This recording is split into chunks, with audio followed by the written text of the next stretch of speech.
गुलदस्ता से आज हम आपके लिए लेकर आए हैं श्री शरद चंद्र चट्टोपाध्याय की लठैतों की कहानी। वाचिका है जया भट्टाचार्य।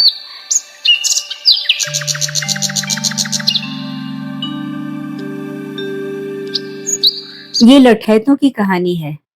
बहुतों ने सुनी है और मेरी तरह बड़े बूढ़ों ने उन्हें देखा भी है। आज से 50-60 वर्ष पहले पश्चिमी बंगाल में अर्थात हुगली, बर्धमान आदि जिलों में इस प्रकार के उपद्रव हुआ करते थे। इसके पहले यानी मेरी नानी के जमाने में सुना जाता है, शाम के बाद लोग घर से बाहर तक नहीं निकलते थे। लठैत लोग जितने बदमाश होते उतने ही वे निर्दयी भी होते थे। गिरोह बनाकर रास्तों के झाड़ झंझाड़ में शिकार की खोज में छिपे रहते थे। जब कोई आदमी उनके सामने से गुजरता तो वे ठीक निशाना साध कर उसके पैर में मारने के लिए लाठी फेंकते थे। यही उनका प्रधान हथियार था। उस बांस की लाठी को वो लोग पावड़ा कहते थे। निशाना भी बड़ा अचूक होता था और जब पथिक पावड़े की चोट से घायल होकर मुंह के बल गिर पड़ता तो बाकी लोग चारों तरफ से आकर उसे लाठी से धुनकी की तरह पीटकर मार डालते थे। इस अमानुषिक कार्य के लिए उन्हें चिंता या दुख नहीं होता था। उनके द्वारा मारे गए बहुत से लोगों की लाशें मैंने देखी हैं। बचपन में मुझे मछली का शिकार खेलने का बेहद शौक था। यद्यपि मैं बड़ी बड़ी मछलियां नहीं मार पाता था, पर छोटी मछलियों का शिकार बड़े चाव से किया करता था। सुबह होने के पहले ही मैं बंसी लेकर नदी की ओर चल देता था। हम लोगों के गांव के किनारे एक छोटी नदी बहती थी। उस नदी में कहीं कमर भर से अधिक पानी नहीं था। चारों तरफ सेवार छाया था। उस सेवार के बीच जहां जरा साफ पानी रहता था, वहीं मछलियां खेला करती थी। मैं मछली पकड़ने के लालच से दिन भर बंसी फेंककर तट पर बैठा रहता था। उस समय मैंने अनेक लाशें नदी में बहते हुए देखी थी। किसी का सिर गायब था तो किसी का पैर। उनके ताजे रक्त से नदी का पानी भी कहीं कहीं जरा लाल हो जाता था। नदी के दोनों ओर जंगल हैं। पता नहीं कहाँ ये रहते थे, कहाँ उन्हें लठैतों ने मारा और कहाँ आकर फेंक कर चलते बने। ऐसे भयानक कांड होते हुए भी कभी कोई पुलिसमैन इस गांव में जांच पड़ताल करने नहीं आया और न किसी को थाने में जाकर इसकी सूचना देने की गरज ही थी। कौन मुफ्त में झंझट मोल लेने जाए, क्योंकि वे हमेशा से सुनते चले आ रहे थे कि पुलिस के फेर में नहीं पड़ना चाहिए। पुलिस के पास जाना अपने को स्वयं फंसाना है। बाघ के मुख में पड़कर भी प्राण बच सकते हैं, लेकिन पुलिस के पास जाने से कदापि नहीं। इसलिए अक्सर जब लोगों की निगाहें ऐसी लाशों पर पड़ती थी, तब वे मुंह फेर कर चल देते थे। इसके बाद शाम होते ही सियार और भेड़ियों का दल जंगल से बाहर आकर उन लोगों को खाकर नदी में पानी पीकर फिर जंगल में चल देता था। सुबह तक लाश का कोई भी चिन्ह नहीं रह जाता था। एक दिन मेरी भी हालत इसी प्रकार की होती, लेकिन हो नहीं पाई। आज उसी कहानी को आप लोगों के सम्मुख पेश कर रहा हूं। उन दिनों शायद मेरी उम्र 12 वर्ष के लगभग थी। घर के एक कोने में छुट्टी के दिन गुड़िया बना रहा था कि अचानक नयन ग्वाले की आवाज सुनाई पड़ी। वो मेरी दादी से कह रहा था, केवल 5 रुपए चाहिए, दे दो ना दादी जी, मैं तुम्हारे पोते को दूध पिलाकर अदा कर दूंगा। दादी नयन चांद को बहुत मानती थी। उन्होंने पूछा, अचानक रुपयों की क्यों आवश्यकता हुई रे नयन? उसने कहा, एक अच्छी गाय खरीदने का विचार है दादी। बसंतपुर में फुआ के यहाँ फुफेरे भाई ने कहला भेजा है कि वो 4-5 गायों को रखने में असमर्थ है। एक मुझे देना चाहता है। यद्यपि मुझसे वो दाम नहीं लेगा, तथापि 5 रुपए पास में रखने की जरूरत है। दादी ने फिर कुछ नहीं पूछा, घर के भीतर गई और 5 रुपए लाकर उसे दे दिए। मैं बहुत दिनों से सुनता चला आ रहा था कि बसंतपुर में काफी बढ़िया बंसी मिलती है, इसलिए बिना कुछ कहे मैं उसके पीछे पीछे चल पड़ा। 2 मील कच्ची सड़कों पर चलने के बाद ग्रैंड ट्रंक रोड से बसंतपुर जाने का रास्ता मिलता है। 1 मील चलने के पश्चात अचानक न जाने क्यों उसने पीछे की ओर देखा। मुझे देखते ही क्रोध में भरकर वो बोल उठा, मैं तुम्हारे लिए एक नहीं 10 बंसी लाऊंगा। तुम लौट जाओ। लेकिन मैं लौट जाने के लिए तैयार नहीं हुआ। मैंने उससे काफी विनती की, परंतु वो उन बातों की परवाह किए बिना घर लौटा लाया। मेरे रोने धोने पर दादी जी कुछ नरम पड़ गई, लेकिन नयन किसी भी तरह अपने साथ मुझे ले चलने को राजी नहीं हुआ। मुझे जबरदस्ती घसीटते हुए घर लौटा लाया। नयन ने कहा, आने जाने में 8 कोस का चक्कर है। ये ठीक है कि चांदनी रात है, मैं उन्हें साथ ले जा सकता हूँ, लेकिन रास्ता ठीक नहीं है।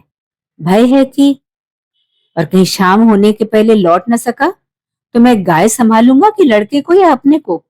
अब तुम ही सोचो मैं क्या करूं। रास्ते में डर किस बात का है, ये बात इधर के सभी व्यक्ति जानते हैं। दादी जी एकदम बिगड़ खड़ी हुई। नहीं, कभी नहीं। अगर तू भाग कर भी गया ना, तो मैं तेरे मास्टर को कल ही 50 बेत मारने के लिए पत्र लिख दूंगी। निरुपाय होकर मैं दूसरी तरकीब सोचने लगा। नयन के चलने जाने के बाद मैं ये कहकर कि बदन में तेल लगाकर पोखर में नहा आऊं, गमछा लेकर बाहर चला आया। नदी के किनारे किनारे जंगल और आम कटहल के बगीचों के बीच में दौड़ते हुए मैं 2-3 मील जमीन पार कर स्थल पर चला आया, जहां वो कच्ची सड़क से जा मिली थी। 10 मिनट के बाद मैंने देखा, नयन चला आ रहा है। पहले मुझे देखकर वो काफी बिगड़ उठा। फिर जब उसने ये जान लिया कि मैं किसी तरह चालाकी से यहां तक भाग आया हूं, तब वो हंस पड़ा। उसने कहा, अच्छा, जब तुम आ ही गए हो तो चलो, जो किस्मत में बदा है वो होगा। अब यहां से मैं लौटकर तुम्हें पहुंचाने नहीं जा सकता। नयन भैया ने एक दुकान से कुछ लावा और चना खरीदकर मुझे दिए। उन्हें खाते खाते दोपहर तक बसंतपुर में उनकी फुआ के मकान पर पहुंच गया। फुआ की आर्थिक स्थिति अच्छी थी। मकान के पास ही कुंती नदी बह रही थी। नदी छोटी है पर भरी रहती है। ज्वार भाटा भी आता है। नहाकर आने के पश्चात उन लोगों की बड़ी बहू ने केले के पत्ते पर दही चूड़ा और केला देकर फलाहार करने को कहा। भोजन करने के बाद नयन भैया की फुआ ने हंसकर कहा, बेचारा लड़का है, 4 कोस पैदल चलकर आया है, फिर लौटकर जाना भी है। जरा आराम कर लेने दे, तीसरे पहर चले जाना, अभी बहुत समय है, चिंता की कोई बात नहीं है। उनका लड़का मेरे लिए बंसी लाने के लिए चला गया।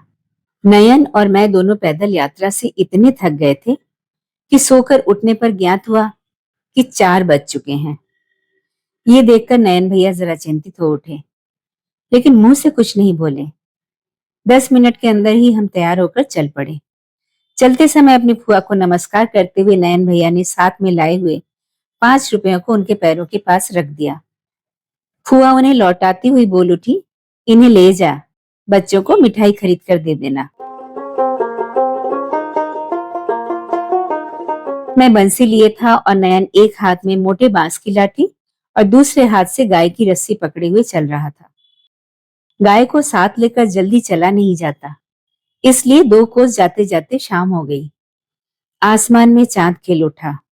राह में दोनों ओर बरगद पीपल के वृक्ष खड़े थे। उनकी डालियां ऊपर आपस में लड़ रही थी। चारों तरफ अंधकार छाया हुआ था। वृक्षों के पत्तों के बीच से चांद का प्रकाश छन कर आ रहा था। उसी के सहारे हम आगे बढ़ चले जा रहे थे। अचानक तभी नयन भैया ने कहा, छोटे भैया, तुम मेरी बाईं तरफ आ जाओ और अपने बाएं हाथ से गाय की रस्सी पकड़े चलो। मैं तुम्हारे दाएं रहकर चलूंगा। क्यों नयन भैया? कुछ नहीं, यूं ही, चले चलो। यद्यपि मैं लड़का ही था, फिर भी समझ गया कि नयन भैया की आवाज में घबराहट है। क्रमशः पक्की सड़क को पार कर हम कच्ची सड़क पर आ गए। दोनों ओर का घना जंगल और भी घना हो गया। बहुत प्राचीन पापुड़ का पेड़ आकाश से बातें करता हुआ झूम रहा था। चांद की चांदनी कम दिखाई देने लगी। शाम के समय किसानों के लड़के इसी राह से बैलगाड़ी ले गए थे। उस समय की धूल अभी तक उड़ रही थी, जो रह रहकर हमारे नाक मुंह में घुस रही थी। ठीक ऐसे ही समय 50-60 हाथ की दूरी पर से एक चीख हवा में तैरती हुई आई। अपने मर गया रे। अरे भाई कौन है, मुझे बचाओ। साथ ही लाठी का खटाखट शब्द भी। इसके पश्चात सन्नाटा छा गया। नयन भैया जरा रुक कर खड़ा हो गया और बोला, बस खत्म हो गया। क्या खत्म हो गया नयन भैया? एक आदमी, कहकर उन्होंने कुछ देर खड़े होकर न जाने क्या सोचा। इसके बाद पुनः बोल उठा, चलो छोटे भैया, हम लोग जरा सावधानी से चलें। गाय के बाएं नयन भैया और दाहिनी ओर मैं था। बचपन से सुनता आ रहा था, देखता भी आ रहा था, इसलिए सब कुछ समझ गया। अरे भाई कोई है। अभी तक ये शब्द कानों में गूंज रहे थे। डरते डरते मैंने कहा, नयन भैया, वो देखो, सामने सब खड़े हैं। हम लोग कैसे जाएंगे? अगर मारेंगे तो? नहीं छोटे भैया, मेरे रहते कोई तुम्हें नहीं मार सकता। ये सब मामूली लठैत हैं। हम लोगों को देखते ही भाग जाएंगे। ये सब बड़े डरपोक होते हैं। खैर, हम लोग गाय को लेकर धीरे धीरे आगे बढ़ने लगे। भय से मेरा पैर बुरी तरह कांप रहा था। श्वास लेना मुश्किल हो गया था। पेड़ों की छाया, गर्द तथा अंधेरा होने के कारण कुछ दिखाई नहीं दे रहा था। 15-20 हाथ आगे बढ़ने पर हमने देखा कि 5-6 व्यक्ति दौड़कर पाकड़ की आड़ में जल्दी जल्दी जाकर छिप गए। अचानक नयन भैया खड़े होकर चिल्ला उठे, उफ, वो आवाज कितनी भयंकर थी। वो बोले, खबरदार, तुम लोगों को चेताए देता हूं, ब्राह्मण का लड़का साथ में है। अगर किसी ने भी फावड़ा फेंका तो किसी की खैर न रहेगी। कोई यहां से जिंदा बचकर नहीं जा सकेगा, इसलिए सावधान किए दे रहा हूं। प्रत्युत्तर में कोई जवाब नहीं मिला। कुछ दूर और बढ़ने पर हमने देखा एक व्यक्ति रास्ते में मुर्दे की तरह पड़ा है। चांद की हल्की चांदनी उसके बदन पर पड़ रही थी। नयन भैया ने झुककर उसे देखा और हाय हाय कर उठे। लाश की नाक और मुंह से खून की धार बह रही थी।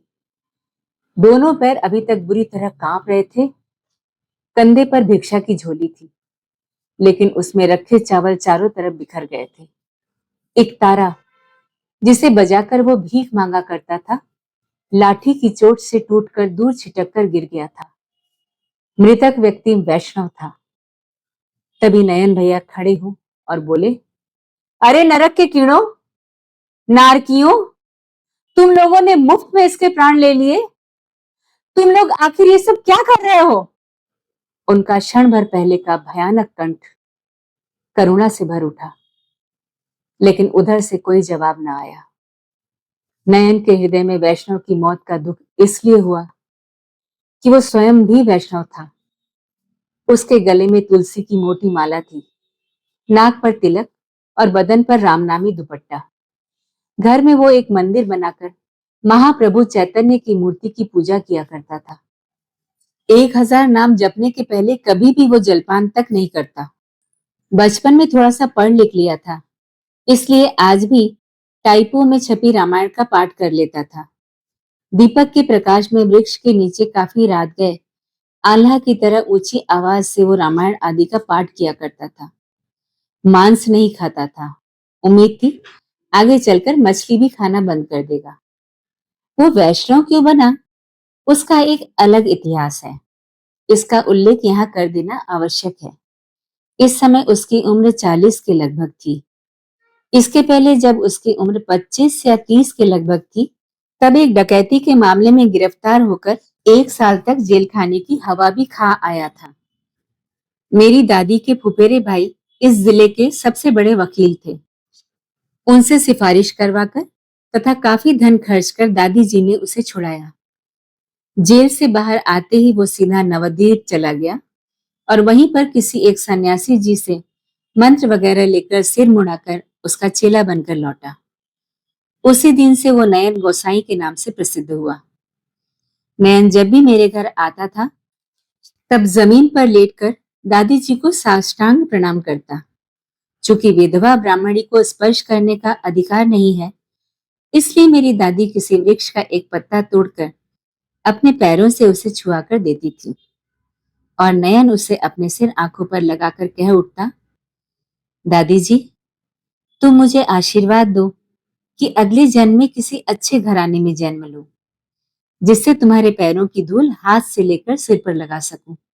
दादी जी हंसकर कह उठी, मैं आशीर्वाद देती हूँ नयन, इस बार तू ब्राह्मण के घर जन्म लेगा। नयन की आंखों में हर्ष के आंसू छलछला उठते। तब वो कह उठता, इतनी आशा तो मैं नहीं करता दादी, मेरे पापों का अंत नहीं है। ये बात कोई और भले ही न जाने, पर तुम तो अच्छी तरह जानती हो।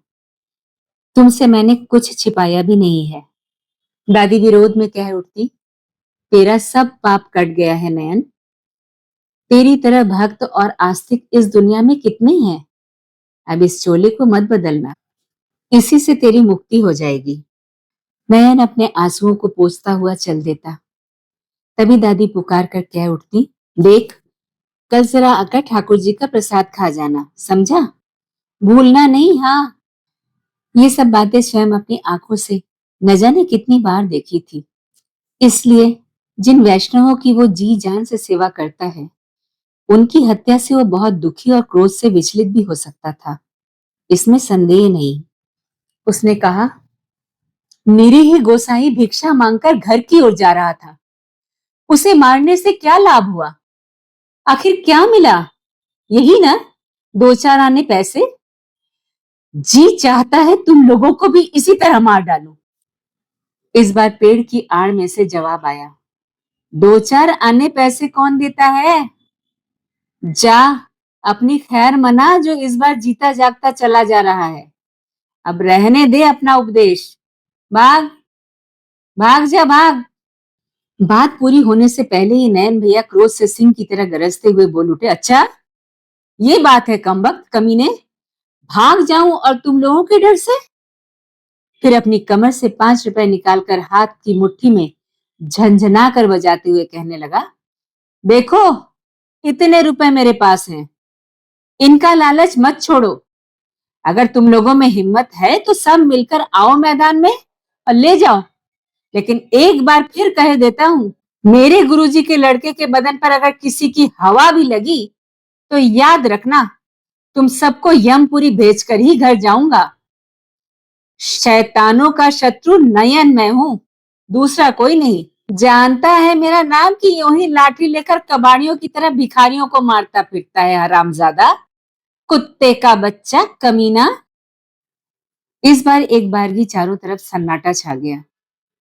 2 मिनट चुप रहने के बाद नयन भैया पुनः और कटु स्वर में बोल उठा, क्यों रे, कोई आ रहा है या यूं ही रुपए कमर में बांध कर ले जाऊं? इस बार भी कोई जवाब नहीं मिला। रास्ते में कई बांस की लाठियां पड़ी थी। उन्हें उठाकर कंधे पर रखते हुए नयन ने पुनः कहा, चलो छोटे भैया, अब घर चले, रात हो गई है, तुम्हारी दादी न जाने क्या सोचती होंगी। ये सब आदमी नहीं, कुत्ते की औलाद है, हमारा सामना ये कर ही नहीं सकते।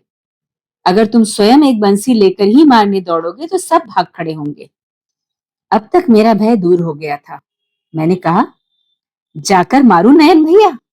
नयन हंस पड़ा और बोला, रहने दो छोटे भैया, अब जरूरत नहीं है, कुत्ते की जात है, काट सकते हैं। पुनः हम आगे बढ़ने लगे। नयन चुप रहा। मेरे प्रश्नों का उत्तर केवल हाँ या ना के अलावा किसी प्रकार भी नहीं देता था। कुछ दूर आगे बढ़कर एक पेड़ की आड़ में आकर सहसा नयन खड़ा हो गया और बोला, नहीं छोटे भैया, नहीं, अपनी आंखों से देखकर छोड़ा नहीं जा सकता। मैं ब्राह्मण गोसाई की मौत का बदला लेकर ही रहूंगा, चाहे जैसे हो। कैसे बदला लोगे भैया? अगर उनमें से किसी एक को भी पकड़ पाया तो हम दोनों मिलकर उसे खूब मारेंगे। मारने पीटने के लालच के कारण मैं प्रसन्नता से फूला न समाया। मुझे ये एक नवीन खेल सा लगा। लठैतों के संबंध में अनेक प्रकार की बातें सुना करता था, इस समय वे सब झूठ मालूम होने लगी। नयन भैया ने आगे बढ़ने नहीं दिया, वरना एक लठैत को मैं अवश्य पकड़ लेता। आखिरकार हार कर मैंने कहा, नयन भैया, किसी एक को तुम जरूर पकड़ो। मैं अपनी इस बंसी से उसे खूब पिटूंगा, लेकिन मेरी बंसी अगर टूट गई? नयन ने फिर हंसकर कहा, बंसी की चोट से वो मरेगा नहीं। लो, इस लाठी से उसे पीटना। ये कहकर उन्होंने एक बांस की लाठी मुझे देते हुए कहा, गाय को पकड़कर यहीं खड़े रहो छोटे भैया, मैं अभी दो एक को पकड़ लेता हूँ, लेकिन चिल्लाहट या रोना धोना सुनकर डरना नहीं। हाँ, नहीं, मैं डरूंगा नहीं, लाठी मेरे हाथ में है। नयन राह से उठाई बांस की लाठियां एक ओर रखकर एक मोटे बांस की लाठी लेकर बहुत आहिस्ते आहिस्ते झुककर एक ओर चला गया। लठैतों ने सोचा कि हम चले गए हैं, इसलिए वे सब निश्चिंत होकर मृत गोसाई की झोली से पैसे आदि सब चीजों को तलाश कर रहे थे। अचानक एक लठैत की निगाह नयन पर पड़ी। वो चिल्ला उठा, यहाँ कौन खड़ा है? मैं नयन हूं। उसी तरह खड़ा रह, अगर थोड़ा भी हिला तो मार डालूंगा। बात पूरी होने के पहले ही मुझे अनेक पैरों की आवाज सुनाई पड़ी, साथ ही धीमा आर्तनाद स्वर, जैसे कोई झाड़ी में गिर पड़ा हो। नयन ने चिल्लाकर कहा, एक को तो पकड़ लिया है छोटे भैया, बाकी भाग गए। इस शुभ संवाद को सुनकर मैं प्रसन्नता से उछलने लगा। उसी जगह से चिल्लाकर कहा, उसे यहाँ पकड़ लाओ नयन भैया, मैं स्वयं उसे पीटूंगा, तुम उसे मत मारना। नहीं भैया, तुम ही मारना। पुनः एक करुण ध्वनि सुनाई पड़ी। शायद नयन ने लाठी से कोंचा था। 2 मिनट के बाद देखा, एक आदमी लंगड़ाता हुआ चला आ रहा है। उसके पीछे नयन भैया है। पास आते ही उसने हाय मरा कहने के बाद रोते हुए खूब जोर से मेरा पैर पकड़ लिया। नयन ने उसके बालों को पकड़कर ऊपर उठाते हुए ठीक से खड़ा कर दिया। मैं उसकी शक्ल देखकर भयभीत हो उठा। उसने अपने मुंह पर कालिक पोत रखी थी और पैर तथा हाथ में कई जगह चूने की छींटें बनाई हुई थी। दुबला पतला सा बदन, उस पर ये मैली फटी धोती पहने हुए था। वो अब भी रो रहा था। उसके गाल पर कस कर एक तमाचा लगाते हुए नयन ने कहा, चुप रह हरामी कहीं के, जो कुछ पूछता हूं उसका जवाब ठीक से दे। तुम सब गिनती में कितने थे? क्या नाम है तुम लोगों के? कहाँ घर है? पहले तो उसने बताने से इनकार कर दिया, लेकिन ज्यों ही कई घुसे ताबड़तोड़ पीठ पर पड़े कि दनादन सब कुछ उगल दिया। नयन ने कहा, याद रहेगा, भूलेगा नहीं। अब बता, गोसाई जब जमीन पर गिर पड़ा था तब तूने कितनी बार उसे लाठी से मारा था? 5 या 7 बार शायद। नयन ने दांत पीसते हुए कहा, अच्छी बात है, 5 7 ही सही। अब ठीक उसी प्रकार जमीन पर सो जा जिस तरह गोसाई जी जमीन पर सोए पड़े हैं। छोटे भैया, तुम जरा आगे बढ़ जाओ, लेकिन याद रखना, उस गांठदार बांस वाली लाठी से ऐसा मारना कि बस 4 5 बार मारने से ये मर जाए। मुझे आज देखना है कि तुम्हारे हाथ में कितना जोर है। तू अभी तक जमीन पर सोया नहीं? अरे खड़ा खड़ा क्या देख रहा है, सो जा। कहकर लठैत का कान पकड़कर नयन ने सुला दिया। साथ ही उसने सोने के पहले ही कई बार लाते ताबड़तोड़ उसकी पीठ पर मारते हुए कहा, देरी मत करो भैया, ठीक सिर पर ही मारना, 2 3 चोट में ये समाप्त हो जाएगा। नयन भैया का स्वर बिल्कुल बदल गया था। आकृति भयानक हो उठी थी। आकृति देखकर मेरे रोंगटे खड़े हो गए। मैं नवीन खेल किस प्रकार खेलूं समझ नहीं पा रहा था। भय से मेरी सारी आकृति कांपने लगी। रुआसा होकर बोल उठा, मुझसे नहीं हो सकेगा नयन भैया। तुमसे नहीं हो सकेगा? तब लाओ, मैं ही समाप्त कर दूं। नहीं नयन भैया, तुम मत मारो। इधर 2 4 लात खाकर वो व्यक्ति जैसे ही जमीन पर गिरा था, ठीक उसी प्रकार पड़ा रहा। जरा भी हिला डुला नहीं, प्राण की भीख भी नहीं मांगी, यहां तक कि एक शब्द भी मुंह से नहीं निकाल सका। मैंने कहा, इसे पकड़कर ले चलो, थाने में बंद करा दिया जाएगा। मेरी बात सुनकर नयन चौंक उठा। थाने में? पुलिस में? हाँ, जैसे इसने हत्या की है ठीक उसी प्रकार उसे फांसी की सजा मिलनी चाहिए। जैसा किया है वैसा ही फल भुगतेगा। नयन कुछ देर चुप रहा। उसके बाद लाठी से उसे धकेलते हुए बोला, अबे उठ। उसने कोई उत्तर नहीं दिया। नयन ने कहा, मालूम पड़ता है कमबख्त मर गया। एक तो खुद ही लक्का कबूतर है, शायद 2 दिन से खाया भी ना होगा, जिस पर आए हैं लठैत गिरी करने। भाग जाए यहां से, दूर हो जा। लेकिन लठैत उसी प्रकार मुर्दे की तरह ही पड़ा रहा। नयन ने झुककर उसकी नाक को दबाते हुए कहा, नहीं, मरा नहीं है, बेहोश हो गया है। होश आने पर खुद ही घर चला जाएगा। चलो छोटे भैया, हम लोग भी चले, बहुत देर हो गई है। दादी जी उधर चिंतित होंगी। रास्ते में चलते चलते मैंने कहा, उसे छोड़ क्यों दिया नयन भैया? पुलिस में दे देने से अच्छा होता। क्यों छोटे भैया? उसे फांसी की सजा मिलती। खून करने पर फांसी की सजा मिलती है, ये मैंने अपनी किताब में पढ़ा है। अच्छा, ये भी लिखा है? हाँ, लिखा है। चलो ना, घर पर तुम्हें किताब खोलकर दिखाऊंगा।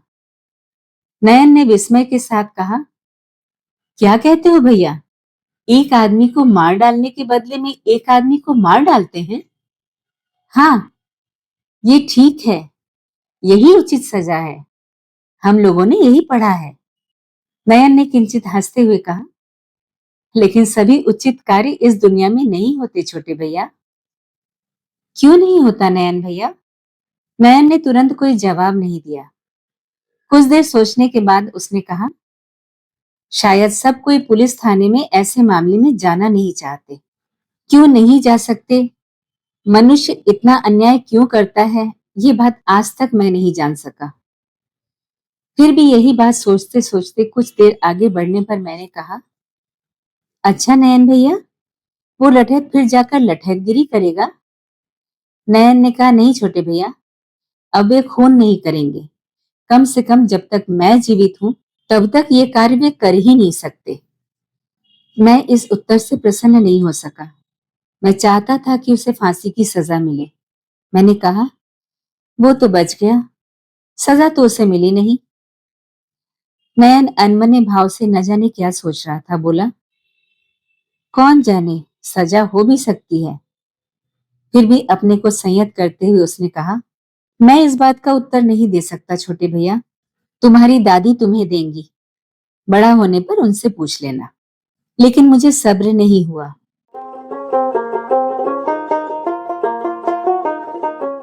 घर पर आते ही सभी घटनाएं शुरू से आखिर तक केवल हाथ पैर कांपने की बात को छोड़कर विस्तार के साथ दादी को सुनाई। उन्होंने सब बातें गौर से सुनकर एक दीर्घ निश्वास लेते हुए मुझे अपनी छाती से चिपटा लिया। मुंह से कुछ नहीं बोली, केवल स्तब्ध रह गई। नयन अब तक चुप रहा।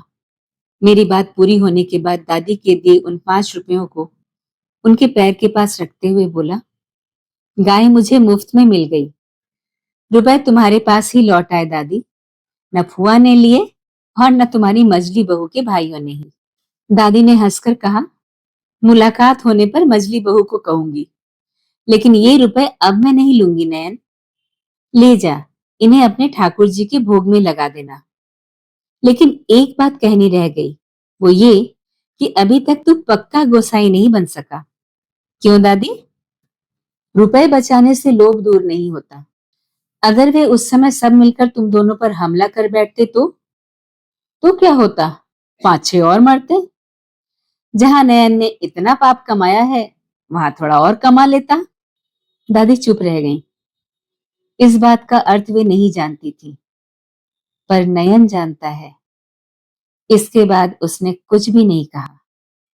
दूर से जमीन पर लेट साष्टांग प्रणाम करते हुए उन 5 रुपयों को लेकर चुपचाप घर से बाहर चला गया।